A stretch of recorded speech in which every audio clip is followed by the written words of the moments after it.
അവിലുണ്ടെങ്കിൽ എളുപ്പത്തിൽ തയ്യാറാക്കിയെടുക്കാൻ പറ്റിയ നല്ല ഹെൽത്തി ആയിട്ടുള്ള ഒരു ഡ്രിങ്കിൻ്റെ റെസിപ്പി നോക്കാം. അതിനായി ഒരു പാൻ സ്റ്റൗവിലേക്ക് വെച്ചതിന് ശേഷം അതൊന്ന് ചൂടായി വരുമ്പോൾ അതിലേക്ക് നമുക്ക് 1/2 കപ്പ് അവിൽ ചേർത്ത് കൊടുക്കാം. ഞാനിവിടെ മട്ട അവിലാണ് എടുത്തിട്ടുള്ളത്. നിങ്ങളുടെ കയ്യിൽ വെള്ള അവിലാണുള്ളതെങ്കിൽ അതെടുത്താലും മതിയാകും. ഇത് നമുക്ക് നല്ല ക്രിസ്പി ആവുന്നതുവരെ ഒന്ന് വറുത്തിട്ടെടുക്കണം. ഒരു ലോ ടു മീഡിയം ഫ്ലെയിമിൽ വെച്ചിട്ട് ഇതൊന്ന് വറുത്തിട്ടെടുക്കാം. ഇതിവിടെ നന്നായിട്ട് തന്നെ ഒന്ന് വറുത്തെടുത്തിട്ടുണ്ട്. ഇത്രയും മതിയാകും. ഇനി നമുക്കിതൊന്ന് തണുക്കാനായിട്ട് മാറ്റി വയ്ക്കാം. നന്നായിട്ട് തണുത്തതിന് ശേഷം ഇതൊരു മിക്സിയിലെ ജാറിലേക്ക് ഇട്ട് കൊടുക്കാം. ഇനി അവിൽ നന്നായിട്ട് തന്നെ ഒന്ന് പൊടിച്ചിട്ടെടുക്കണം. അവിലിവിടെ നന്നായിട്ട് തന്നെ ഒന്ന് പൊടിച്ചെടുത്തിട്ടുണ്ട്. ഇനി ഇതിലേക്ക് മധുരത്തിനായിട്ട് ചേർത്ത് കൊടുക്കുന്നത് ഡേറ്റ്സ് ആണ്. ഞാനിവിടെ ഒരു 5 ഡേറ്റ്സ് കുരുവെല്ലാം കളഞ്ഞതിന് ശേഷം വെള്ളത്തിലൊന്ന് സോക്ക് ചെയ്തെടുത്തിട്ടുള്ളതാണ്. അതിൻ്റെ കൂടെ തന്നെ ഒരു 5-6 കാഷ്നട്ടും കൂടെ വെള്ളത്തിലൊന്ന് സോക്ക് ചെയ്യാൻ വെച്ചിട്ടുണ്ടായിരുന്നു. നമുക്ക് ആ വെള്ളത്തോട് തന്നെ ആ മിക്സിയിലെ ജാറിലേക്ക് ചേർത്ത് കൊടുക്കാം.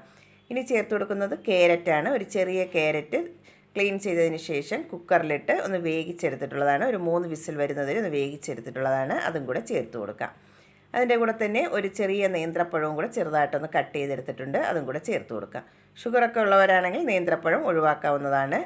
ഇനി അതിലേക്ക് നല്ലൊരു ഫ്ലേവറിനായിട്ട് ഒരു 1/2 ടീസ്പൂൺ ഏലക്കാപ്പൊടിയും കൂടെ ചേർത്ത് കൊടുക്കുന്നുണ്ട്. ഇനി അതിലേക്ക് 1/2 കപ്പ് പാലും കൂടെ ഒഴിച്ചു കൊടുക്കാം. എന്നിട്ട് നന്നായിട്ട് ഇനി ഒന്ന് അരച്ചിട്ടെടുക്കാം. ആദ്യം കുറച്ച് പാലൊഴിച്ച് വേണം അരച്ചെടുക്കാനായിട്ട്. നന്നായിട്ടിവിടെ അരച്ചെടുത്തിട്ടുണ്ട്. ഇനി നമുക്ക് ബാക്കിയുള്ള പാലും കൂടെ അതിലേക്ക് ചേർത്ത് കൊടുക്കാം. ഞാനിവിടെ 1/2 ലിറ്റർ പാലിലാണ് ഡ്രിങ്ക് തയ്യാറാക്കിയെടുക്കുന്നത്. ബാക്കിയുള്ള പാലും കൂടെ ഒഴിച്ചു കൊടുക്കാം. ഇനി അതിലേക്ക് നല്ലൊരു കളറിനും ഫ്ലേവറിനും വേണ്ടിയിട്ട് മാംഗോയുടെ മിക്സും കൂടെ ചേർത്ത് കൊടുക്കുന്നുണ്ട്. ഒരു 2-4 ഡ്രോപ്പ് ചേർത്ത് കൊടുക്കാം. നിങ്ങൾക്ക് താല്പര്യമുണ്ടെങ്കിൽ ചേർത്ത് കൊടുത്താൽ മതിയാകും. നേരത്തെ ഏലക്കപ്പൊടിയൊക്കെ ചേർത്ത് കൊടുത്തിട്ടുള്ളതാണ്. താല്പര്യമുണ്ടെങ്കിൽ ചേർത്ത് കൊടുത്താൽ മതിയാകും. അതും കൂടെ ചേർത്തതിന് ശേഷം നന്നായിട്ട് ഒന്നും കൂടെ ഒന്ന് അടിച്ചിട്ടെടുക്കാം. ഇതിവിടെ നന്നായിട്ട് തന്നെ ഒന്ന് അടിച്ചെടുത്തിട്ടുണ്ട്. ഇനി നമുക്കിതൊരു ബൗളിലേക്ക് മാറ്റി കൊടുക്കാം.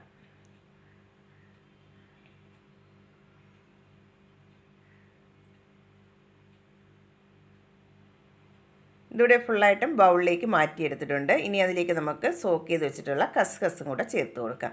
ഞാനിവിടെ 1 ടേബിൾ സ്പൂൺ കസ്കസ് 1/2 കപ്പ് വെള്ളമൊഴിച്ച് ഒന്ന് സോക്ക് ചെയ്തെടുത്തിട്ടുള്ളതാണ്. അതും കൂടെ അതിലേക്ക് ചേർത്ത് കൊടുത്തിട്ടുണ്ട്. ഇനി നമുക്കതെല്ലാം കൂടി നന്നായിട്ട് ഇനി ഒന്ന് മിക്സ് ചെയ്തിട്ട് എടുക്കണം. ഡ്രിങ്ക് ഇവിടെ റെഡി ആയിട്ടുണ്ട്. ഈ കൺസിസ്റ്റൻസിയിലാണ് ഞാനിവിടെ റെഡിയാക്കി എടുത്തിട്ടുള്ളത്. നിങ്ങൾക്ക് കുറച്ചുകൂടെ ലൂസായിട്ട് വേണമെങ്കിൽ പാലോ ഐസ് വാട്ടറോ ചേർത്ത് അതിൻ്റെ കൺസിസ്റ്റൻസി റെഡിയാക്കി എടുക്കാവുന്നതാണ്. ഇനി നമുക്കത് ഗ്ലാസ്സിലേക്ക് സെർവ് ചെയ്യാം.